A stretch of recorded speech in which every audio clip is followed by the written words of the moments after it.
Last पढ़ा था पोषण संबंधी मूल्यांकन। ठीक है, तो जो पोषण संबंधी मूल्यांकन को बोला जाता है न्यूट्रिशनल असेसमेंट। इसमें क्या करते हैं हम, न्यूट्रिशनल को असेस करते हैं किसी भी पर्सन के, बच्चे के बॉडी में।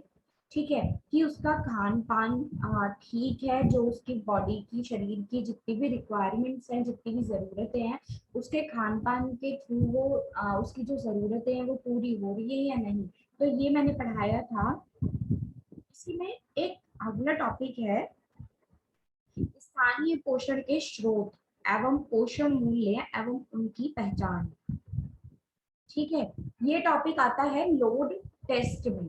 ये क्या है, भार परीक्षण। भार परीक्षण क्या होता है, देखो बच्चों, किसी विशिष्ट पोषण तत्व संबंधी आंकड़े प्राप्त करने के लिए प्राय यह परीक्षण किया जाता है। इसका क्या मतलब हुआ कि जैसे आपका कोई ब्लड सैंपल या यूरिन सैंपल लिया, तो आप यूरिन सैंपल में देखना है कि आपकी बॉडी में प्रोटीन, सोडियम या तो फिर और अलग अलग जो जितने भी और पोषण तत्व जांचने हैं, पहचानने हैं, तो उनका क्या करना, मूल्यांकन करना। मूल्यांकन करना इन द सेंस उसको असेस करना, असेस करके जो नॉर्मल वैल्यूज हैं, normal values in the sense कि जितनी नॉर्मली चाहिए होती है एक पर्टिकुलर बॉडी की नीड के अकॉर्डिंग।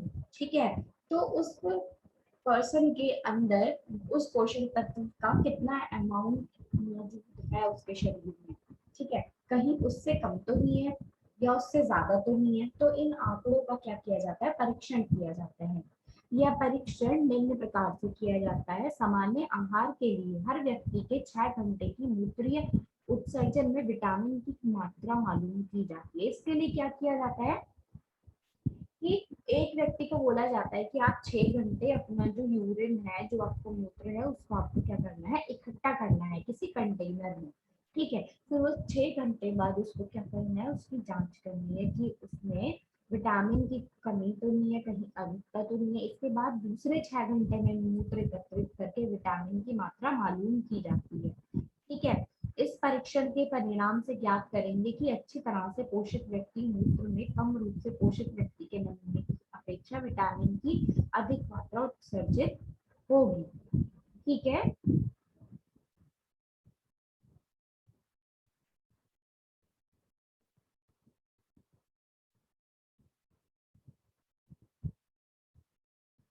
देखो क्या है, जो एक बिल्कुल स्वस्थ व्यक्ति है, जिसके बॉडी में पूरे विटामिन, सोडियम, इन सबका पूरा लेवल मौजूद है, मतलब जितना चाहिए होता है बॉडी में उतना है। तो अब क्या है, जो बॉडी में है वही तो बाहर भी निकलता है। ठीक है, तो इसमें क्या है, जो जिस व्यक्ति की बॉडी में पूरे विटामिन, सोडियम, जितने भी मिनरल्स एंड विटामिन मौजूद हैं, वो उसके यूरिन के थ्रू बाहर आएंगे। तो उसके यूरिन से, यूरिन को परीक्षित करके, उसका परीक्षण करके पता लगाएंगे कि उसमें कितना उसकी बॉडी में कितने अमाउंट में विटामिन एंड मिनरल मौजूद हैं। वही जिस व्यक्ति के शरीर में कम है, ठीक है, उसका यूरिन सैंपल लेके उसका भी वही सेम परीक्षण करेंगे। ठीक है, फिर क्या है, यह परीक्षण बतलाता है कि कमी वाले व्यक्ति में परीक्षण खुराक की अधिक मात्रा आधारित हो जाती है, जबकि जबकि अच्छी तरह से पोषित व्यक्ति में कम होती है। समझ में आया बच्चों?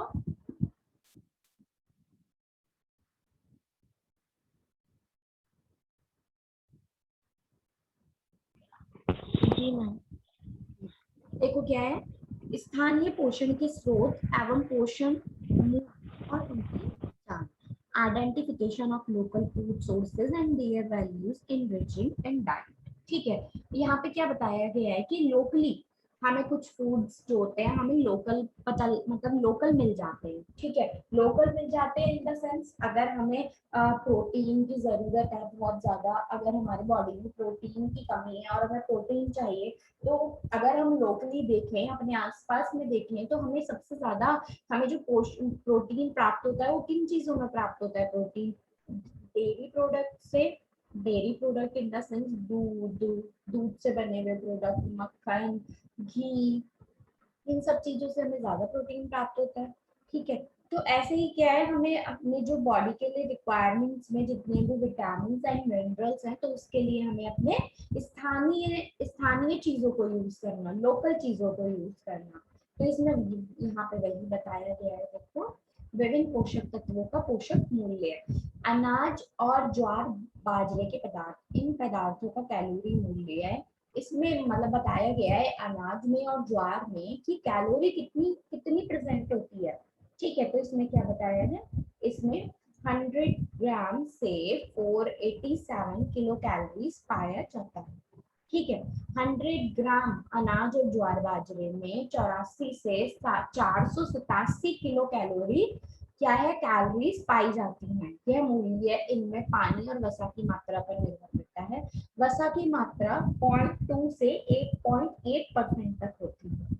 ठीक है, फिर क्या है, दालों के पदार्थ, दालों से बनाए गए भोज्य पदार्थों का कैलोरी मूल्य प्रति 100 ग्राम से 15 से 192 किलो कैलोरी पाया जाता है। ठीक है, इसमें क्या है, देखो दालों में, दाल में बताया गया है कितनी कैलोरीज प्रेजेंट होती है, इन्होंने बताया 100 ग्राम दाल में 15 से लेके 192 किलो कैलोरी मौजूद होती है। ठीक है, फिर क्या है, सब्जियों के पदार्थ, इसमें बताया इनमें वसा की मात्रा कितनी होती है सब्जियों में, 6.2 से 23.8% तक होती है। और इसमें कैलोरी की मात्रा प्रति 100 ग्राम में 110 से 266 किलो कैलोरी हो सकती है। ठीक है, वहीं देखो क्या है, प्रोटीन की मात्रा 2.7 से 8.5 तक हो सकती है। वसा में बताया है इन्होंने कि इनमें वसा की मात्रा इन्होंने बताई 6.2 से 23.8%। और कैलोरीज इन्होंने बताया पर 100 ग्राम सब्जियों में कैलोरीज कितनी हो गई, 110 से 266 किलो कैलोरीज हो सकती हैं। और उसी सब्जियों में प्रोटीन की मात्रा कितनी होती है, 2.7 से 8.5 तक हो सकती है। वहीं कैल्शियम की मात्रा कितनी होती है, 0.04 से 0.5 तक हो सकती है। विटामिन ए का मूल्य 20 से 6934। ठीक है, इसमें क्या है, ये बताया है इसमें विटामिन ए कितना मौजूद होता है सब्जियों में, इन्होंने बताया कि 20 से 6934। ठीक है, फिर वही विटामिन सी की मात्रा बताइए, 22.5 से 182 मिलीग्राम पर 200 ग्राम तक हो सकती है। ठीक है बच्चों, समझ में आ रहा है?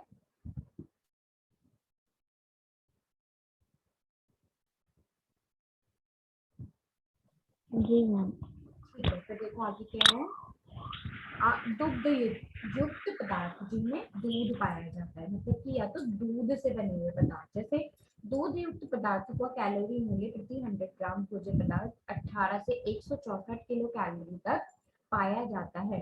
ठीक है, कैल्शियम की मात्रा इनमें कितनी होती है, 0.04 से 0.21 किलो कैलोरी प्रतिशत तक हो सकती है। ठीक है, फिर क्या है, अंडे, मछली और मांस के पदार्थ में कितना कैलोरीज पाया जाता है, उन्होंने बताया इनके कैलोरी मूल्य 17 से 220 किलो कैलोरी पर 100 मिलीग्राम। ठीक है, इनमें वसा की मात्रा कितनी होती है, 11.4 से 18.3%।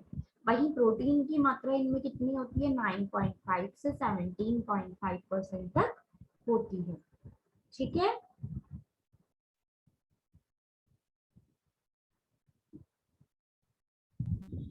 जी। देखो इन्होंने क्या बताया, पूर्व शाल्य बालकों के लिए आहार।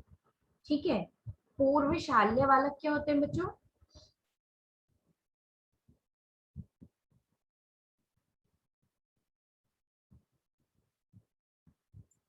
बच्चों पूर्व शाल्य क्या होता है, मैम ज्यादा ही शुद्ध हिंदी में पता नहीं।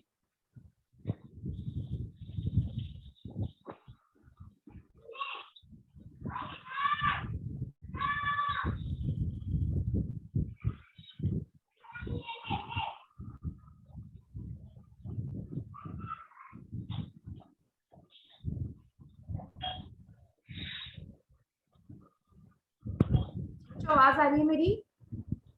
जी आ रही है मैम। ठीक है, देखो क्या है, पूर्व शल्य बालक क्या होते हैं? पूर्व शल्य बालक का यहाँ पे मतलब है कि जो कह सकते हो कि स्कूल गोइंग चाइल्ड, ठीक है, जो बच्चे स्कूल जाना स्टार्ट कर देते हैं उन्हें हम बोलते हैं पूर्व शल्य बालक, ठीक है। फिर देखो इनमें क्या है, इन्होंने क्या बताया है, उनका भोज्य आहार बताया है पूरा। इसमें क्या है, कम मूल्य और अधिक मूल्य, ठीक है।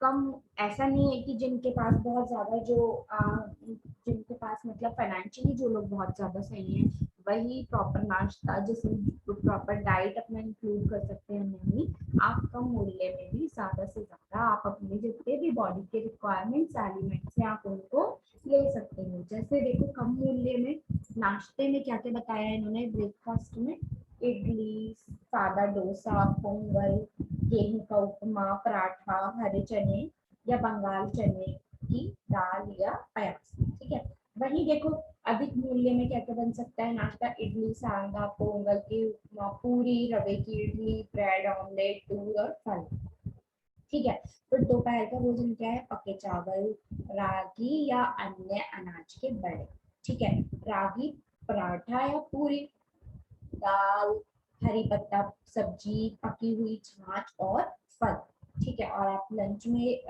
वही आप अधिक मूल्य में लंच में क्या ले सकते हो, पके चावल, दाल, हरी सब्जियां, पराठा, मांसाहारी के मतलब जो मांस मांस आदि कर मतलब जो लोग मांसाहारी हैं वो मांस आदि को इसमें इंक्लूड कर सकते हैं, और दही और फल, ठीक है। वही शाम का नाश्ता देखो, इडली, डोसा, पराठा, बंगाली चने की दाल, ठीक है। फिर यहाँ पे क्या है, अधिक मूल्य में शाम का नाश्ता, केसर या भात, गेहूं का उपमा, रवे की इडली, बिस्किट, दूध और फल, ठीक है। फिर क्या है, कम मूल्य में आप रात्रि का भोजन यानी कि डिनर में आप क्या लेंगे, दोपहर के भोजन के समान, मतलब कि जितना आपने दोपहर के भोजन में लिया है आप वही इसमें क्या कर सकते हो, इंक्लूड कर सकते हो। सेम एज इट इज आप क्या कर सकते हो, अधिक मूल्य वाला जो खाना है आप उसको रात्रि के भोजन में इंक्लूड कर सकते हो। समझ में आया बच्चों?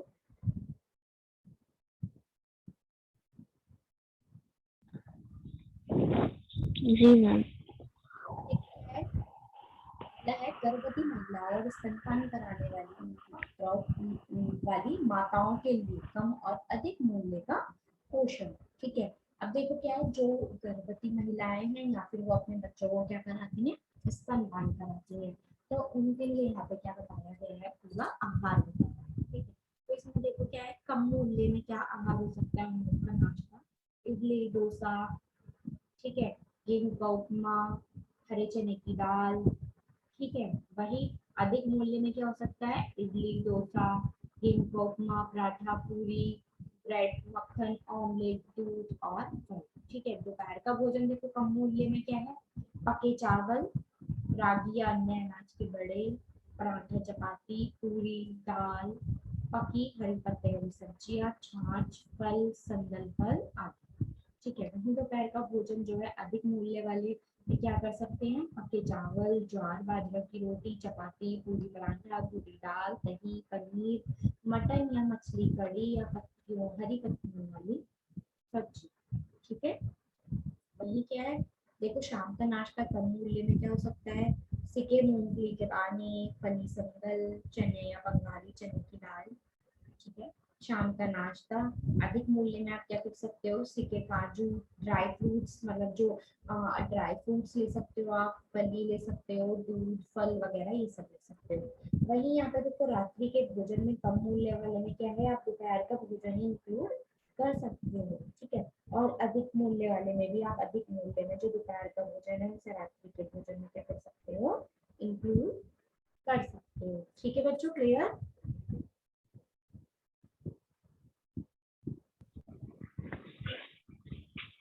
जी मैम। तो ये जितना मैंने अभी पढ़ाया 5 मिनट में इसको रिवाइज करो, जो नहीं आता है, जो नहीं समझ में आया है आपको उसको मुझसे फिर से पूछो, ठीक है। 5 मिनट है, 42 हो रहा है, मैं 47 पे आप लोगों से फिर से पूछूँ, ठीक है। फटाफट रिवाइज ओके करो, मैम। फटाफट।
बच्चों पढ़ रहे हैं?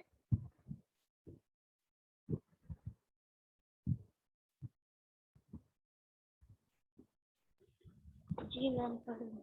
समझ में आ रहा है? अफरोज पुष्पा, अफरोज पुष्पा आप भी रिप्लाई करें।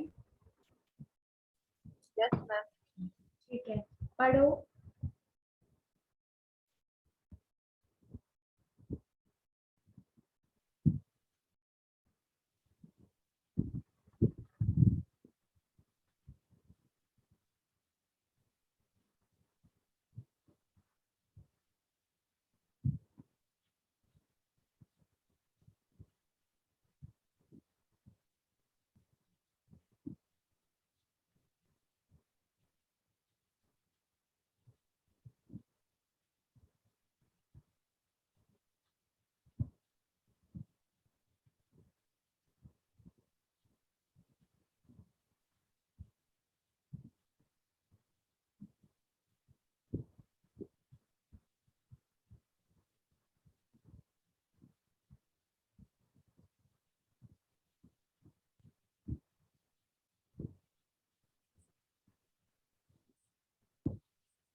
बच्चों हो गया ना? सब समझ में आ गया इस यूनिट में जितना मैंने अभी तक पढ़ाया है?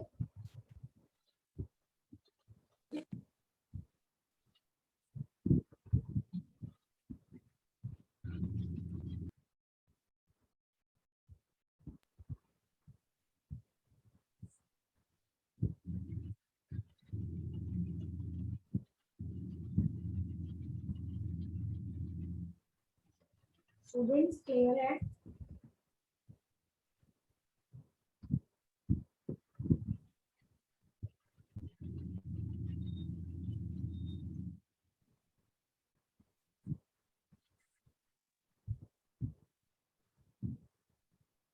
तो आप लोगों की इस यूनिट में आपका एक लास्ट टॉपिक बचा है, ठीक है, जिसका जो कि क्या है, एक टॉपिक है मिथ्स, मिथ्स अराउंड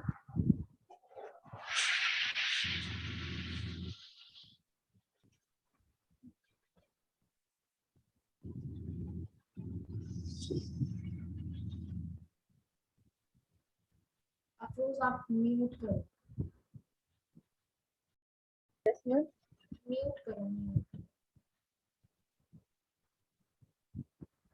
देखो इसमें क्या है, फूड कस्टम्स एंड देखो मैं आपको इसका एक वो बताती हूँ कि जैसे अलग अलग अलग अलग एक तरीके से देखा जाए कि जो हिंदू होते हैं, मुस्लिम होते हैं और मतलब पंजाबीज है, सबका क्या है, अपना अलग अलग खाने पीने का तरीका है और खाने पीने के उनके अलग जो है अपने कस्टम्स और अपने कस्टम्स के अकॉर्डिंग उनका अलग फूड्स को देखने का तरीका उनका अलग है। लाइक कुछ लोग मानते हैं कि जैसे कि वो क्या मानते हैं कि जैसे करेले खाने से मधुमेह का रोग अच्छा हो जाता है, ठीक है। तो लेकिन इसका क्या है, कोई भी एक वैज्ञानिक आधार नहीं है, ठीक है। तो अलग अलग अलग अलग कल्चर में, अलग अलग कस्टम्स में फूड्स को लेके क्या है, अलग अलग मान्यताएं हैं, ठीक है। तो इसमें वही बताया गया है, फूड संबंधी धर्मानुसार निषेध, रीति रिवाज और उनका स्वास्थ्य पर प्रभाव, ठीक है बच्चों। इसमें क्या है, फूड फैक्ट्स यानी कि भोजन संबंधी समय, कुछ भोजन के लिए अतिशयोक्तिपूर्ण मान्यताएं, हिप्पोक्रेट्स ने कुछ भोजन को स्वास्थ्य मूल्य के बारे में लिखा था, ठीक है। तब से आज तक भोजन के संबंध में तरह तरह की मान्यताएं प्रचलित हैं। यानी कि देखो क्या है, हिप्पोक्रेट्स ने बहुत पहले एक मान्यता दी थी किसी भोजन को लेके, ठीक है।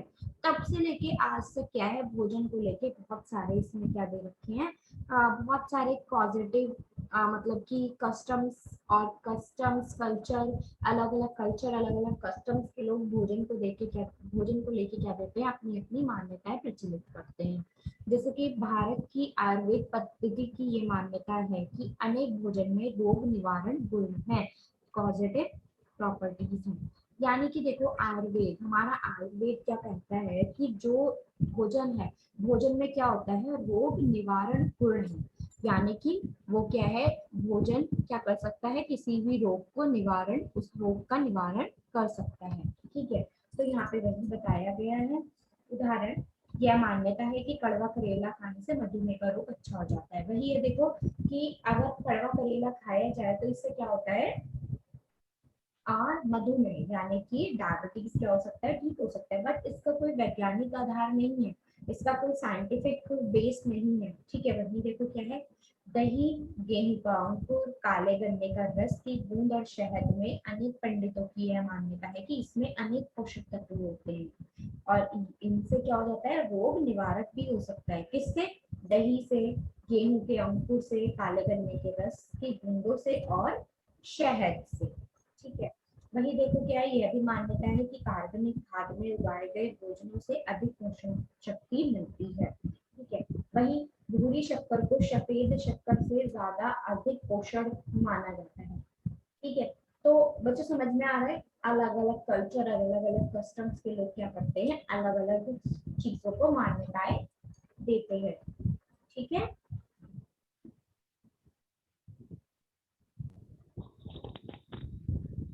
Yes ma'am. कुछ इसमें क्या है, अमेरिका के आहार कमेटी के सर्वेक्षण के अनुसार, अमेरिका में आहार सर्वेक्षण की जो कमेटी है, उन्होंने अपनी कुछ मान्यताएं दी। उन्होंने क्या बोला था, फल विशेषकर नींबू प्रजाति के फलों में इतना अम्ल होता है कि शरीर उसे आसानी से बर्दाश्त नहीं कर पाता। ठीक है, उन्होंने क्या बताया, ये उनका एक अपना सर्वेक्षण था। ठीक है, अमेरिकन कमेटी का, उनका उन्होंने क्या बोला कि जो नींबू है, जो हम लोग लेमन अपने फूड में इंक्लूड करते हैं, उसमें इतना एसिड, इतना अम्ल पाया जाता है कि हमारी बॉडी उसे टॉलरेट नहीं कर सकती है। ठीक है, फिर क्या है, लहसुन से उच्च रक्तचाप अच्छा होता है। लहसुन से हाइपरटेंशन या उच्च रक्तचाप की जो प्रॉब्लम है वो सॉल्व होती है। फिर कंद रक्त निर्माण करते हैं। कंद, कंद क्या होते हैं बच्चों, कंद क्या होते हैं, कंद मीन्स प्याज। प्याज क्या करते हैं, रक्त निर्माण करते हैं। फिर क्या है, एल्युमिनियम के बर्तनों में पकाया गया भोजन करने से कैंसर हो जाता है। ठीक है, फिर क्या है, आहारों में निम्नलिखित मिश्रण जहरीले हैं। दूध और नींबू प्रजाति के फलों का रस, दूध और मछलियों में क्या बताया गया है, उन्होंने जहरीला बताया है। बिना नमक मिलाए पत्ता गोभी खाना विषैला हो सकता है। फिर अच्छा भोजन करना है तो नाश्ता मत करिए। शहद से मोटापा नहीं बढ़ता है। मांस भक्षण से शक्ति मिलती है। मीन्स मांस भक्षण से शक्ति मिलती है, तो मतलब क्या होगा, नॉन वेजिटेरियन, नॉन वेज खाने से क्या होता है, एनर्जी मिलती है। फलों के रस कैलोरी प्रदान नहीं करते हैं। ठीक है, टोस्ट में ब्रेड की अपेक्षा कम कैलोरीज होती हैं। वनस्पति वसा और तेल चाहे जितना लो उससे मोटापा नहीं बढ़ता है। वयस्कों के लिए दूध आवश्यक नहीं है। ठीक है, फिर क्या है, सिप्रेटा दूध में कोई पोषक तत्व शक्ति नहीं मिलती। सुअर का यकृत गाय के यकृत या बछड़े के यकृत से कम पौष्टिक होता है। दही से स्वास्थ्य, सौंदर्य और यौवन बना रहता है। आगे, प्राकृतिक आहार ही उपभोक्ता के लिए सुरक्षित आहार है। सफेद अंडे भूरे अंडों की तुलना में अधिक पोषक पोषक होते हैं। ठीक है, जिलेटिन पर्याप्त मात्रा में पानी में घोलकर पीने से नाखून मजबूत होते हैं। प्राणहीन मिट्टी में उगाई गई फसलों में पोषण शक्ति कम होती है। अधिक पानी पीने से मोटापा बढ़ता है। अब इन्होंने ये भी बोला है यहाँ पे कि उपरोक्त मान्यताओं में अधिकांश का कोई वैज्ञानिक आधार नहीं है, इनका कोई साइंटिफिक बेस नहीं है, ये इन्होंने अपने अकॉर्डिंगली बोल दिया है। ठीक है, अमेरिका की जो आहार कमेटी है उन्होंने ऐसा बोला है। ठीक है, इसका कोई साइंटिफिक बेस नहीं है इन सब मान्यताओं का। ठीक है बच्चों, अब देखो क्या है, धर्मानुसार निषेध जिसे बोलते हैं टैबूज। पोषण शिक्षा देने के पहले परिवार के विश्वास और रीति रिवाज को समझना आवश्यक है। भारत में लोगों का भोजन के प्रति धर्म का गहरा प्रभाव है। जैसे जैसे हिंदू लोग मांस का सेवन नहीं करते हैं। फिर आवाज आ रही है आप लोग को? जी आ रही मैम। हाँ ठीक है। फिर क्या है, कुछ धर्मों में उपवास का क्या है रिवाज होता है। कुछ रिलीजन है उसमें क्या लोग क्या रखते हैं, फास्टिंग करते हैं। मुसलमान लोग एक थाली में भोजन व एक गिलास पानी पीना बंधुत्व की निशानी मानते हैं। ठीक है। फिर क्या है, हिंदुओं को शाकाहारी भोजन की दृष्टि से देखा जाता है। क्लियर? ये टैबूज है। ठीक है। टैबूज मीन्स निषेध से धर्मानुसार। आगे क्या है, भोजन संबंधी रीति रिवाज में फूड कस्टम्स। फूड कस्टम्स क्या है, ऐसा माना जाता है कि गर्भावस्था में महिला को कम खाना चाहिए, नहीं तो गर्भ का आकार बढ़ जाता है। ठीक है। और वह कठिन प्रसूति का कारण बन जाएगा। कुछ समुदाय में अंडे, मछली, मांस, दूध और हरी सब्जियां गर्भावस्था में महिलाओं को खाने की मनाही होती है। इसी तरह पपीता खाने से गर्भपात होता है, अतः गर्भावस्था में यह फल नहीं खाना चाहिए। ये भी एक क्या है, रीति रिवाज है। ठीक है। फूड को लेके, खाने को लेके, हमारे आहार को लेके ये क्या है, रीति रिवाज है अलग अलग धर्मों के अनुसार। अब आगे देखो क्या है, शिशुओं के लिए स्तनपान संबंधी हानिकारक रिवाज नहीं है। जीवन के प्रथम वर्ष में माता के दूध के अलावा अन्य पोषण की आवश्यकता नहीं होती है। ठीक है। बीमार बच्चा खाने से मना करता है तो उसे खाना नहीं देना चाहिए, और डायरिया या हैजे से पीड़ित बच्चे को द्रव आहार नहीं देना चाहिए, क्योंकि इसमें गंभीर डायरिया होने की संभावना रहती है। ठीक है। बच्चों ये लोग के क्या है, फूड कस्टम्स है, इनका कोई साइंटिफिक रीजन नहीं है। तो आप इन लोग ये जितने भी पॉइंट्स मैं बता रही हूँ इनको ये मत समझना कि ये एक रियलिटी है। ये मैं जस्ट आपको ये बता रही हूँ कि रिलीजन के, कस्टम्स के, कल्चर के अकॉर्डिंग लोगों ने खाने को अलग अलग उसमें डिवाइड कर दिया है कि हमें इस बीमारी में ये नहीं खाना चाहिए, इसमें ये नहीं खाना चाहिए। इन सब चीजों का कोई वैज्ञानिक साइंटिफिक रीजन, साइंटिफिक बेस कुछ नहीं होता है इनका। बस ये लोगों ने अपने अपनी क्या बोल सकते हैं, एक्सपीरियंस के अकॉर्डिंग बताया। ठीक है। फिर क्या है, रीति रिवाज के कारण माँ और बच्चों में कई समस्याएं हो जाती हैं या मृत्यु भी हो जाती है। इन विश्वासों और भय के पीछे कोई वैज्ञानिक आधार नहीं होता है, कुपोषण की समस्याओं को बढ़ावा देते हैं। इस प्रकार के विश्वासों को उचित पोषण शिक्षा द्वारा ही समाप्त किया जा सकता है। ठीक है। आगे समझ बच्चों?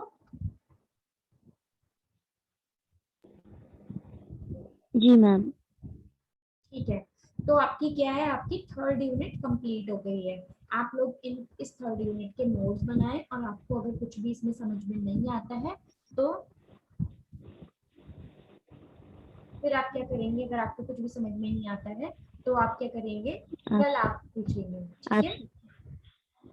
जी मैम। Thank you.